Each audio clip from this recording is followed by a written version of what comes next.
A new interactive website has been unveiled, and it is filled with hundreds of entries of Saskatchewan's healthcare system all the way back to 1781. Professor Tom McIntosh with the University of Regina Political Studies Department is one of the people who's been involved with creating this website. Tom, tell us exactly what it is. It's a project we started at the Population Health and Evaluation Research Unit, which exists at both universities. We have researchers both at U of R, U of S.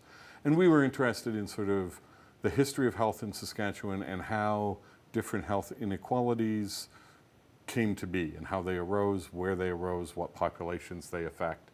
And as we were thinking this through, one of my colleagues sort of hit on the idea of creating a timeline that we could populate with data that would allow us to, in effect, trace out these different stories about the health of the populations in Saskatchewan. And it's interactive. And it's interactive. You can pick and choose elements that you want to see. You can emphasize if you want to trace out health legislation, you can do that. If you want to look at Indigenous health, you can focus on that. You can mix and match different categories. You can search it by keywords. Yeah. Were you surprised by any, as you started to populate this timeline, were you surprised by anything that you came across? This is a lot of years, a lot of change we've seen in healthcare. A lot of years and a lot of change, and we only have a few hundred entries, and we're hoping to build like we're thinking thousands and thousands of entries by the end of it. There's always little surprising things that you discover.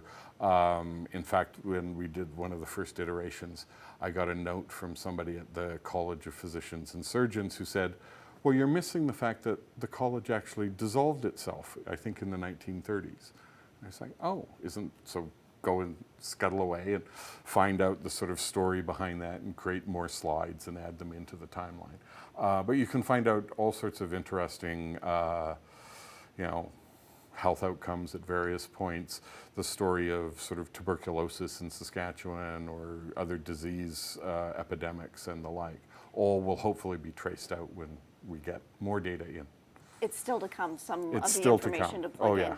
Who do you hope will use this, and how do you hope they use it? Well, our goal when we started it, we were just thinking, oh, wouldn't the timeline be cool? As we started building it, it became obvious to us that this could be a teaching tool.